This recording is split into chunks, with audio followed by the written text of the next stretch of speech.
అది దాదాపు క్రిస్టియన్స్ ఎక్కువగా ఉన్న దేశం. క్రిస్టియన్ల పద్ధతులను, పండుగలను పక్కాగా పాటిస్తుంది. అలాంటి దేశం ఇప్పుడు హిందుత్వానికి పెద్దపీట వేస్తోంది. ఏకంగా అక్కడ చర్చిని ఓ దేవాలయంగా మార్చారంటే నమ్మొచ్చు. అక్కడ పరిస్థితి ఎంతలా మారిపోయిందోనని. అయితే ఈ ట్రెండ్ మన భారతదేశంలో ఇంకా ఆ స్థాయికి రాలేదు. కానీ ఇతర దేశాల్లో మాత్రం హిందూ ధర్మానికి పాపులారిటీ పెరిగింది. టాప్ లెవెల్ పాలకుల నుంచి సామాన్యుల వరకు పెద్ద సంఖ్యలో హిందూ ధర్మాన్ని ఆలింగనం చేసుకుంటున్నారు. భారతీయ సనాతన ధర్మంలో అంతులేని ఆనందం ఉందని, సాదాసీదాగా బతుకుతూ అత్యున్నతమైన జీవిత విలువలను పాటించే అవకాశం ఉన్నది ఒక్క హిందూ ధర్మంలోనే అంటున్నారు. ఇంతకీ చర్చిను ఆలయంగా మార్చిన దేశమేది? అక్కడ క్రిస్టియన్స్ మతం మార్చుకునేలా ప్రేరేపించిన కారణాలేంటి? యూరప్లో ఖాళీ అవుతున్న చర్చిలు, క్రైస్తవ మతాన్ని విడిచిపెడుతున్న క్రిస్టియన్స్, తమకు ఎలాంటి మతం లేదని స్పష్టీకరణ. జనాభా పరంగా ప్రపంచంలోనే అతిపెద్ద మతం క్రైస్తవ మతం. కానీ ప్రస్తుతం అది సంక్షోభాన్ని ఎదుర్కొంటోంది. ప్రపంచంలోని క్రైస్తవ మతాన్ని అనుసరించేవారు దూరమవుతున్నారు. ప్రపంచవ్యాప్తంగా అతి ఎక్కువ జనాభా ఉన్నది క్రైస్తవులే. 2వ స్థానంలో ఇస్లాం ఉంటే 3వ స్థానంలో హిందూ ధర్మం ఉన్నాయి. అన్నింటికన్నా పెద్ద సంఖ్యలో జనాభా ఉండి అత్యధిక దేశాలు క్రైస్తవాన్ని పాటిస్తున్నప్పటికీ కూడా ప్రస్తుతం క్రైస్తవం ఒక తీవ్రమైన సంక్షోభంలో కొట్టుమిట్టాడుతోంది. క్రైస్తవం కన్నా ఇస్లాంకు సంబంధించి ఇస్లాంను పాటించే వారి జనాభా శరవేగంగా పెరుగుతోంది.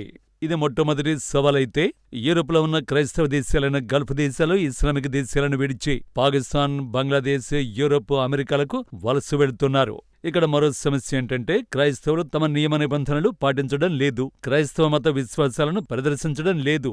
చర్చికి వెళ్లడం లేదు. దీంతో ఓ మతపరమైన సంక్షోభాన్ని క్రైస్తవం ఎదుర్కొంటోంది. ప్యూ రీసెర్చ్ సెంటర్ తాజా నివేదికలు ఈ సమాచారం వెల్లడైంది. ఇది అమెరికాలో పరిశోధనలు జరిపే ఓ సంస్థ. గత దశాబ్దంలో ప్రపంచంలోని మరో 4 దేశాలు క్రైస్తవ దేశం హోదాను కోల్పోయాయి. అంటే ఒకప్పుడు క్రైస్తవ దేశాలుగా ఉన్న దేశాల్లో క్రైస్తవ జనాభా తగ్గింది. 2010-2020 మధ్య క్రైస్తవ జనాభా మైనారిటీగా మారిన దేశాలలో బ్రిటన్ కూడా ఉంది. ఒకప్పుడు చర్చ్ ఆఫ్ ఇంగ్లాండ్ రూపంలో క్రైస్తవ మతం జెండాను రెపరెపలాడించిన బ్రిటన్లో ఇప్పుడు క్రైస్తవ జనాభా 50% కంటే తక్కువకు తగ్గింది. ఇది కాకుండా ఫ్రాన్స్, ఆస్ట్రేలియాలో కూడా క్రైస్తవ జనాభా మైనారిటీగా మారింది. దక్షిణ అమెరికా దేశమైన ఉరుగ్వే కూడా ఈ జాబితాలో చేరింది. 2 అమెరికా ఖండాల్లోనూ క్రైస్తవులు మైనారిటీలుగా ఉన్న ఏకైక దేశం ఉరుగ్వే. ఉరుగ్వేలో కేవలం 44% మంది మాత్రమే క్రైస్తవ మతంలో ఉన్నారు. 52% జనాభా ఏ మతాన్ని నమ్మరు.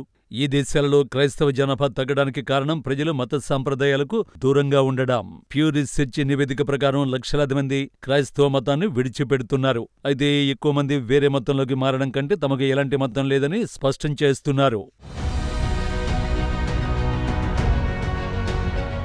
ఇదే విషయాన్ని క్రిస్మస్ వేళ ప్రముఖ రచయిత, రాజ్యసభ మాజీ సభ్యుడు జావేద్ అఖ్తర్ మత విశ్వాసాలపై చేసిన వ్యాఖ్యలు చర్చనీయాంశంగా మారే. యూరోప్లో చర్చిలు ఖాళీగా కనిపిస్తున్నాయని, యువత తర్కం ఆధారాలు లేని మూర్ఖపు నమ్మకాలను విడిచిపెడుతున్నారని ఆయన అన్నారు. ది లల్లన్ టాప్ డిబేట్లో దేవుడి ఉనికిపై మాట్లాడుతూ వ్యవస్థీకృత మత విశ్వాసాలను నేటితరం విద్య, విమర్శనాత్మక ఆలోచనలతో ప్రశ్నిస్తోందని, ఇది మానవ పురోగతికి శుభసూచకమని అభిప్రాయపడ్డారు. నమ్మకమనే దానికి సాక్ష్యం, హేతుబద్ధత ఉండవని, తర్కం లేని విషయాన్ని మూర్ఖత్వంగానే పరిగణించాలని ఆయన స్పష్టం చేశారు. ప్రపంచవ్యాప్తంగా హేతుబద్ధంగా ఆలోచించే యువత సంఖ్య పెరుగుతోందని, ప్రశ్నించడం ద్వారానే సమాజం అభివృద్ధి చెందుతుందని ఆయన ఉద్ఘాటించారు. మారుతున్న కాలానికి అనుగుణంగా యువత మూఢనమ్మకాలకు దూరమవుతూ వాస్తవ దృక్పథంతో ఆలోచిస్తోందని జావేద్ అఖ్తర్ ఈ సందర్భంగా విశ్లేషించారు.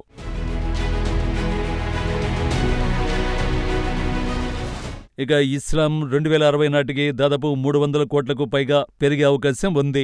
ఈ 45 ఏళ్లలో ఇస్లాం 70% వేగంతో పెరుగుతోంది. అదే క్రైస్తవం 34% వేగంతో పెరుగుతోంది. హిందూ ధర్మం 27%తో పెరుగుతోంది. ఎందుకంటే హిందువులు మతం మార్చరు. హిందువులు మద్దతుగా పనిచేయరు. మిగతా దేశాలకు వెళ్లి మతాన్ని ప్రచారం చేయడానికి పూనుకోరు. కాబట్టి సహజంగా భారతదేశంలోనూ, భారత్ నుంచి విదేశాలకు వెళ్లిన మన ప్రవాస భారతీయులు కానీ పెరిగే పెరుగుదల మాత్రమే ఉంటుంది.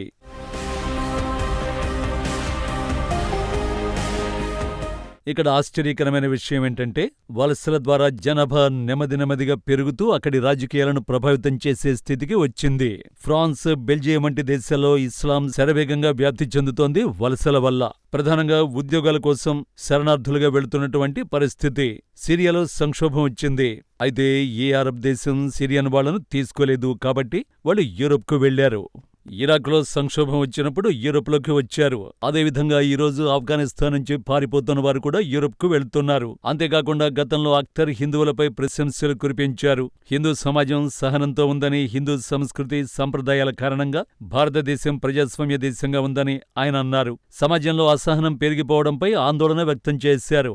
హిందువులు ఉదారంగా విశాల హృదయంతో ఉంటారని అన్నారు. కొంతమంది ఎప్పుడూ అసహనంతో ఉంటారని, హిందువులు అలా ఉండరని, అది వారి గొప్ప గుణమని అన్నారు. వారికి గొప్ప గుణం, ఉదార విశాల హృదయం ఉందని, వాటిని కోల్పోకండి, లేకపోతే మీరు ఇతరుల్లా అవుతారు అని చెప్పారు. భారతీయ ముస్లిం సమాజంలో అభ్యుదయ, ఉదారవాద వ్యక్తుల్లో జావేద్ అఖ్తర్ ఒకరిగా పరిగణించబడుతున్నారు.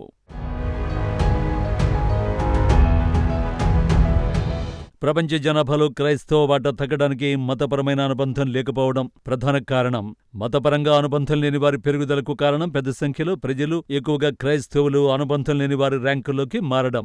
ఒక నివేదిక ప్రకారం క్రైస్తవుడిగా ఒక వ్యక్తి మారితే ప్రతిగా 3 విశ్వాసాన్ని విడిచిపెడుతున్నారు. చాలా మంది మాజీ క్రైస్తవులు ఇకపై ఏ మతంతోనూ సంబంధం కలిగిలేరు. కానీ కొందరు ఇప్పుడు వేరే మతాన్ని అనుసరిస్తున్నారు. అయితే ప్రపంచవ్యాప్తంగా క్రైస్తవ జనాభాలో క్షీణత ఉన్నప్పటికీ భారతదేశంలో మాత్రం క్రైస్తవ జనాభా వేగంగా పెరుగుతోంది. ప్రపంచవ్యాప్తంగా క్రైస్తవ జనాభా 28.8%.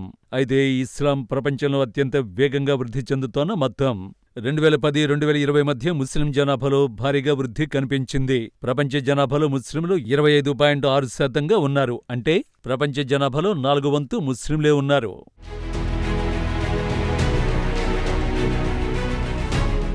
మొత్తానికి యూరప్ దేశంలో ఉన్న క్రిస్టియన్లు కూడా వారి మూఢ మత విశ్వాసాలను నమ్మడం మానేశారు.